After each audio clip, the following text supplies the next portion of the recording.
This is a custom shelf that Chad put together, and this is a miniature version of that same shelf. And today I'm going to break down the design and show you exactly how you can recreate this, because I think it's a really awesome design that can be utilized no matter what you're using it for. And he's using it as a display shelf for these chairs here, as we can see. I'm not sure if he has a design company or exactly what the company is, but we can see the shelf design, and it looks really cool with all these chairs on there. And like I said, I think this is a really awesome design that can be utilized for all kinds of different things, whether you're adding some storage to your garage, to a shed, even if you're repurposing this into a trellis frame, even for your garden. This is a really universal design that can be used in a lot of different ways. And we're going to break it down. And it might look complicated, but it's really not too bad.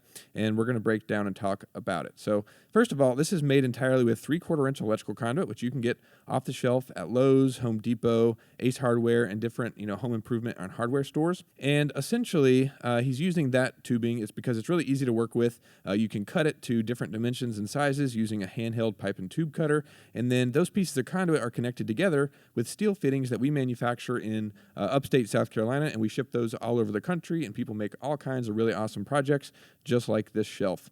And it's pretty simple to use, and you don't have to do any welding. You can just use a 5mm hex wrench to assemble the connectors. And in this video, I'm going to talk about the different connectors and techniques that he used to put this shelf together. And it might look complicated, like I said, but it's really not. So we'll go ahead and screenshot this here and take a picture of the design. And it's pretty much the same design on the two outside pieces, and then the two outside parts of the frame. And then the inner part is all the same as well. And I'll explain what that means here. So first of all, I'm just going to circle some connectors here. So on the outside of the frame, we've got the 90-degree connectors, and he's got 6 of them per side. And like I said, this is just repeated exactly like this on the other side. Oops, back there in that corner. And essentially, he's just got those 90-degree connectors because they allow you to join 3 pieces of conduit together. You have one that runs continuously through the middle of the connector, and then you've got 2 that terminate in the side of the connector. Like I said, there's no welding. These connectors are just made to be friction fit, so you don't have to weld, and they just clamp down on the pieces of conduit. And essentially, the pieces of conduit are going across and then terminating in the connector just like that, and then going down completely to the other side, as we can see here. So we'll just go ahead and put this here, terminates. And then the same thing for that back piece of conduit, terminates in there. And then it's just repeated down here in the exact same way. I won't put all the marks in here, but you can basically kind of fill in and see how this is working, just essentially based on what we just looked at here with this first design. But essentially, just go those horizontal pieces of conduit, and then the vertical pieces are running continuously through it here. And I'll go ahead and but show you guys the miniature version of this build to kind of start breaking down this design. So essentially, these are miniature versions of the connectors that we make. These are 3D printed, and they work with coffee stirrers to kind of simulate the EMT conduit connection that you'll be making whenever you build with conduit and connectors. And they don't function the same way in terms of how you put them together. Like, they don't have a clamp design that you put them together, but they do function the same way in the way that they're going to interface with the conduit. Meaning, like whenever you clamp a piece of conduit, like I was talking about with the vertical pieces running continuously through the 90-degree connector, that functions the same way here. So you can slide this up and down and simulate how that 90-degree connector is going to interface. And then the other pieces of conduit, the one that was running from the front to the back, terminates inside the 90-degree connector, as it will whenever you're building the full-size thing. So this is the outer wall that we just looked at here, where it's just 6 90-degree connectors. And then you've got these 3 pieces of conduit running from the front to back. And you can customize this dimension to whatever you want it to be, and then use that pipe and tube cutter, to cut it and get the desired dimension for that depth that you want. And essentially, it's just those 6 90s with the 2 verticals going up and these 2 pieces of conduit running to the front to the back. And then you basically, from there, have these 6 pieces of conduit that come out of the 90-degree connector and then interface with the next part of the design, which we'll go back to the build and start looking at that here. So essentially, like I said, this whole side of the build that we just looked at here is completely mirrored on the other side. But then you have this middle box section, basically from here. Let's use a different color. Let's see if this shows up. Yeah, so basically from here all the way down to here, you've got another design that is repeated over and over again. And essentially what that is using is the 4-way connector. And the 4-way connector is very similar to the 90. It has 3 pipes that go inside of it. So you've got the one that runs continuously through the middle. You've got the one like we saw with the 90 that comes out at 90-degree angle, the one over there. But the difference is you also have this one here that comes out of it as well. So you got 4 pipes being joined together in this one connector. Like I said, functions very similarly to the 90-degree connector, but just has that extra piece of conduit running from the front to the back. And this is a really perfect connector to use if you're extending a build and you need to add a vertical support and a support to the other side of your build, as we can see here. But this same connector is just used over and over and over again to do this, to just extend this all the way down. And you can essentially recreate this design and do the exact same thing if you want to make a shelf that is modular and customizable, that you can change, or just to customize originally when you first put it together. But essentially it's just a bunch of those 4-way connectors. As we can see here, we'll go back to the mini model.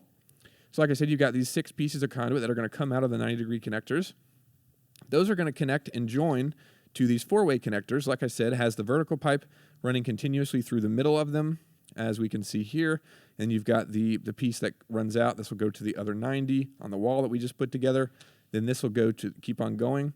And then you'll put another 4-way connector, and you basically just keep recreating this design over and over again, as we'll see in a second, just to complete that dimension and just basically make it exactly the size that you want. And you can customize this. You can take sections away or add to it later if you want by just repeating that over and over again. And that's what I have here. I just have another section of this put together. These are all 4-way connectors just put together in the same way.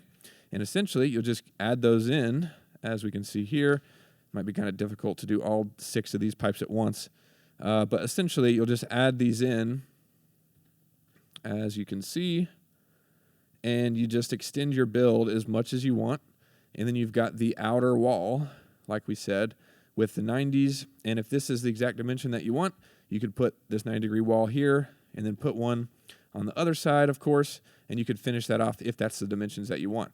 But you can customize this. You can change the width of these pieces of conduit if you want to make certain shelves wider or more narrow, just depending on what you're storing on there. Maybe it's plastic bins, maybe it's something very specific to your needs and what you're working with. But essentially, that's how you can make this shelf, and it's really easy, just using the 90-degree connector for the outer walls and then the 4-way connectors every time you want to make an addition or kind of extend the frame and the shelf to keep going. So that's essentially all it is to put the frame together. Nothing too complicated, like I said. Even though it looks massive and complicated, it's really nothing too crazy. And a couple things I wanted to highlight down here, we can see he's using rubber pipe feet at the bottom of the verticals.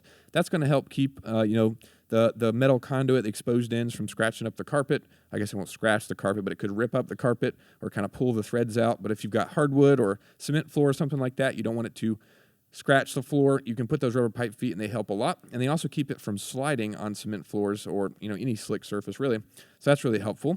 And then the last part of this frame that is really important is actually attaching the shelves. And I love the methodology they use for this, which is these panels that they created. Now, we don't know exactly what material he used here, but I mean, this is going to be, you could use those HDPE sheets, you could use plywood, you could use really any material that you have that's flat, and you just customize the dimension of it. And you could do it where it sits on top of the frame. We've seen that, where instead of it sitting flush like it is, it just kind of overhangs the front pipes here and then, kind of goes front to back and covers the whole thing.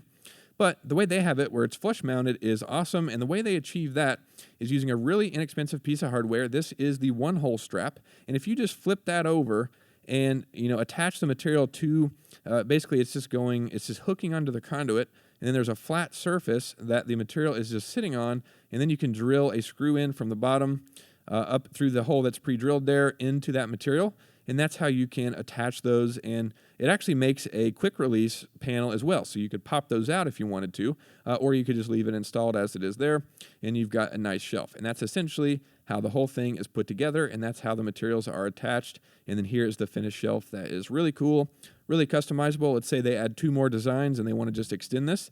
They could just take this wall off, add 4-way connectors here in the middle, these bottom 2, and then of course the top 2, extend this like they did the rest of the frame, and then add that 90-degree wall back on the outside, and you've got this extended. Won't take very much time at all, and it'll match and just be really awesome. So this is really cool. Thanks so much, Chad, for sharing this. Hope you guys found this useful. If you have any questions or comments, leave those down below. I'll be sure to link this post down below if you want to check it out in more detail. If you enjoyed this video, leave a like and consider subscribing. Thanks so much for watching. I'll see you in the next one.